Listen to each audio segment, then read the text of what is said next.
Good afternoon. শুরু করছি আজকের 19 তারিখ। কাল তোমাদের 20 তারিখ ফার্স্ট সেমিস্টার বায়োলজি পরীক্ষা। তোমাদের সেকশান এতে যে 2 নম্বরের প্রশ্ন, তার জন্য কিছু তোমাদের 4 দুগুণে 8 থাকবে। সে 2 নম্বরের কিছু প্রশ্ন আমি এর আলোচনা করছি। দেখো, এটা যে A5 ইকোসিস্টেম, এখানে উৎপাদনশীলতা প্রোডাক্টিভিটি, উৎপাদক এটার সঙ্গে সেখান থেকে 1 নম্বর থাকতে পারে। একক সময় একক অঞ্চলে বাস্তুতন্ত্রের উপাদানগুলি যে পরিমাণ জীবভর বায়োমাস উৎপন্ন করে বা যে পরিমাণ শক্তি আবদ্ধ করে তাকে উৎপাদনশীলতা বলে।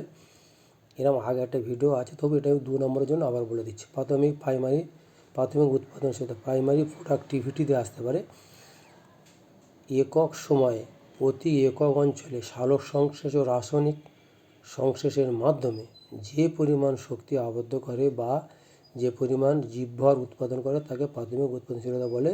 এর মধ্যে হচ্ছে গ্রস প্রাইমারি প্রোডাকশান জিপিপি আর নেট প্রাইমারি প্রোডাকশান হচ্ছে এনপিপি। এবার জিপিপির মধ্যে যেটা, সেইটা মেনলি লিখবে ইয়ার সেন্টিমিটার স্কোয়ার কেসিএল, অথবা এটা লিখবে ইয়ার লিখবে এম বর্গমিটার এবং জি, এইটা লিখলে হবে।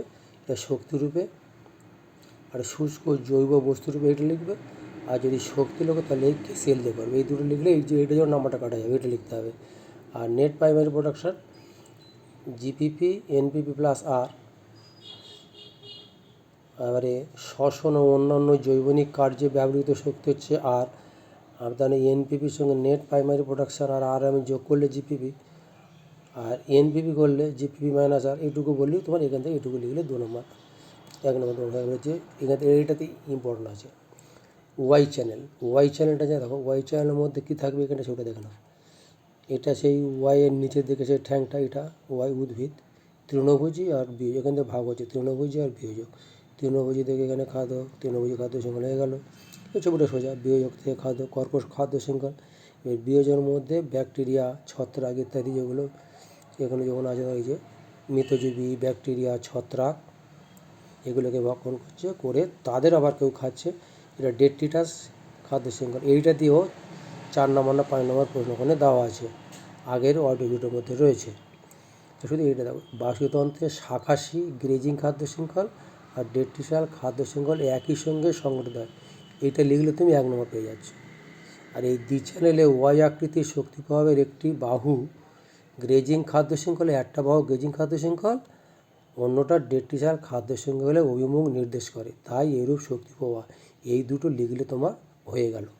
আর এই বিয়োজকের নামটা কেন বলে কারা কারা আছে, ব্যাকটেরিয়া, ছত্রাক, ব্যাস, কমপ্লিট। 2 নম্বর হয়ে গেল। এবার যদি ধরো ওল্টানো পিরামিডের ক্ষেত্রে কী হচ্ছে দেখো, ওল্টানো পিরামিড এখানে দেখো ভরটা বাড়ছে 4 গ্রাম, 8 গ্রাম, 12 গ্রাম। এটা এমকিউ। উৎপাদক শাকাশি প্রাণী, এর দেখো ওজনটা বাড়ছে। এগুলো হাঙর বা অন্য বড় মাংসাশী প্রাণী। এটা কোথায়? দুটো উদাহরণ দেওয়া আছে, একটা লিখলে তুমি 2 নম্বর পাবে। সমুদ্র হ্রদে বাস্তুতন্ত্রে উল্টো পিরামিড দেখা যায়। সর্বনিম্ন স্তর থেকে জীবভর সব থেকে, তাহলে এখান থেকে জীবভর এখান থেকে কম, এখানে বেশি হয়ে যাচ্ছে। এটা কম। সর্বনিম্ন স্তরে কম আর সর্বোচ্চ স্তরে বেশি, এটা বেশি। 4, 8, 12 হয়ে গেল। এটুকু লিখলে হয়ে যাবে। আর একটা দিতে পারো, এটা লিখলে 2 নম্বর হয়ে গেল। আবার হচ্ছে পরজীবী খাদ্য শৃঙ্খলের পিরামিড একবার ওল্টানো পিরামিড। দেখো একটা উদাহরণ দাও, এইটাও দিতে পারো। একটা গাছ আছে, গাছের মধ্যে অনেকগুলো পাখি আছে, সংখ্যা বাড়লো। পাখিদের গায়ে যে ডানা বা পালকগুলো আছে, সেই পালকের মধ্যে দেখো ছাড় পোকা আর উকুন, তাহলে ছাড় পোকা অনুর প্রচুর সংখ্যায় বেশি।